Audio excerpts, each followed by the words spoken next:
Hey, good afternoon. It's Thursday, June 1st, and welcome back to Everyday Talk 24/7. Such a pleasure to be able to talk with you again today. Thank you for being here. We're going to continue looking at wisdom from above. Today, we're going to be looking at the healing power of gentleness. The things that God calls us to do, they are powerful.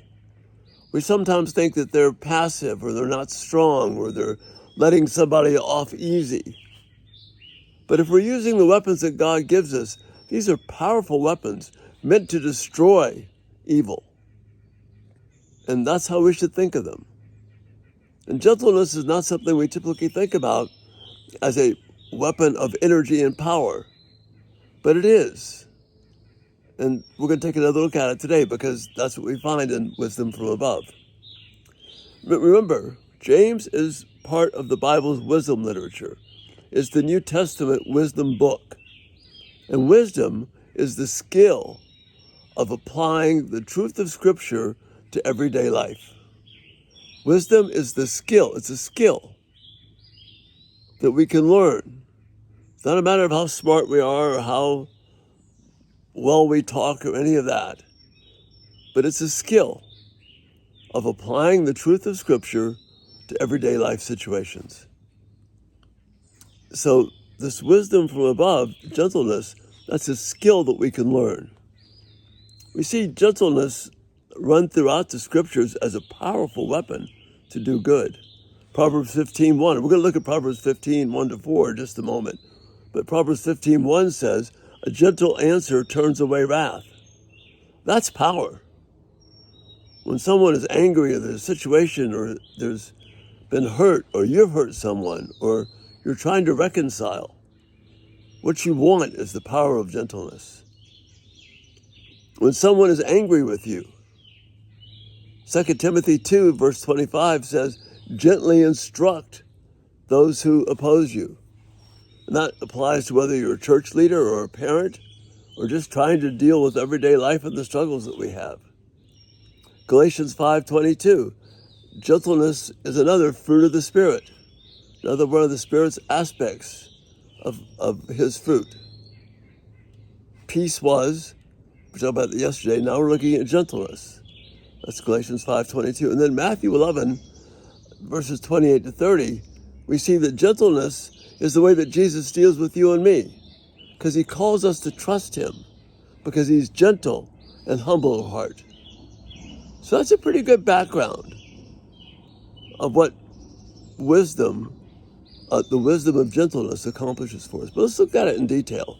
And fortunately, very fortunately, we have a passage in the first 4 verses of Proverbs 15, which give us a detailed, just wonderful look at the power of discipline in our lives. I'm going to read the 4 verses. "A gentle answer turns back wrath, but a painful word stirs up anger.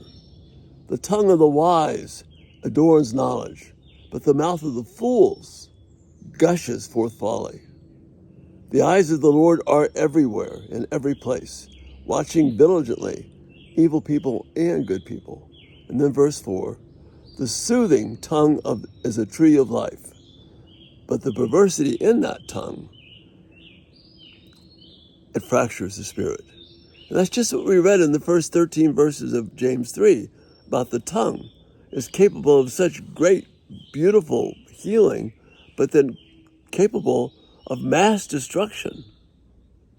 Like these trees behind me here, the metaphor, the description in James 3, just one little spark from our tongue can wipe out this entire forest, these relational forest fires. So we see there's a tight connection here. So let's look at these verses in Proverbs 15. "A gentle answer turns back wrath, but a painful word stirs up anger." The impact of a gentle answer, that is both the style and the substance and content of what we say, that brings comfort to the person we're talking to. We don't want to further antagonize the situation. We want to encourage them. Gentle answers do that. So one commentator reads here, "This thoughtful, compassionate reaction to an opponent without compromising the truth turns back wrath. It eases the situation. However, if it's a painful word, a harsh word, it stirs up anger. We talk about stirring the pot. A painful, harsh anger inflicts deep pain on the hearer. And I think we forget sometimes the power that our words have. We're so interested in saying what we want to say, we forget the awful impact it has. But again, that's what James 3 tells us about, the power of the tongue, how it can destroy things. Then in verse 2 of Proverbs 15, it says, the tongue of the wise adorns knowledge, and the mouth of fools gush forth folly. This is very complementary to verse 1, where it says, the tongue of the wise adorns knowledge. In verse 2, verse 1, a gentle answer turns back wrath.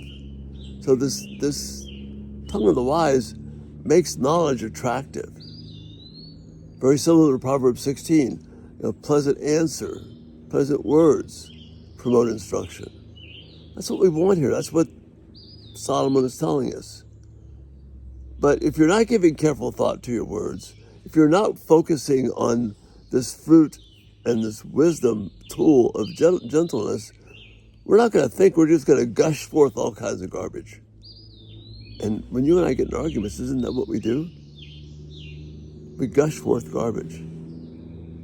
Verse 3 tells us that God is always there with us.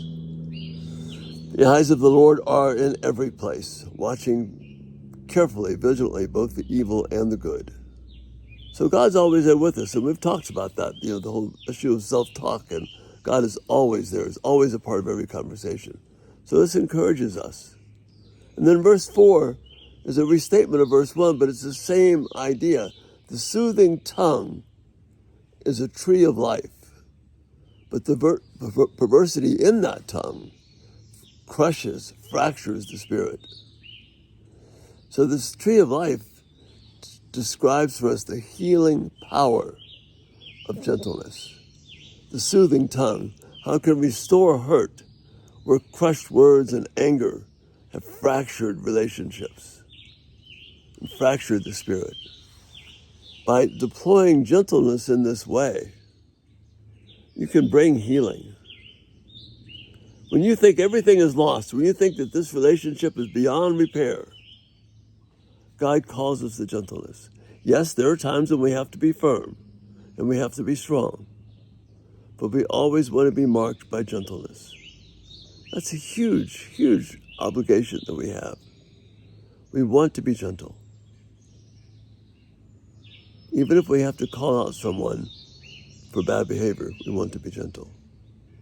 So again, James is reminding us, wisdom from above that comes down to us. It's pure, it's peaceful, it seeks peace, and it's gentle. Your words can bring healing. And I pray that God will do that for us. We will be people who are gentle. So that's the thought for this day. So great to be with you today. Remember, check out the new membership section, and I'll put a link to it again in the description.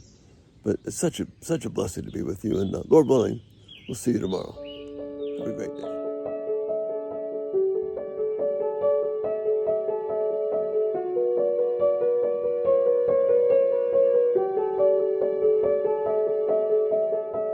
Thank you so much for watching.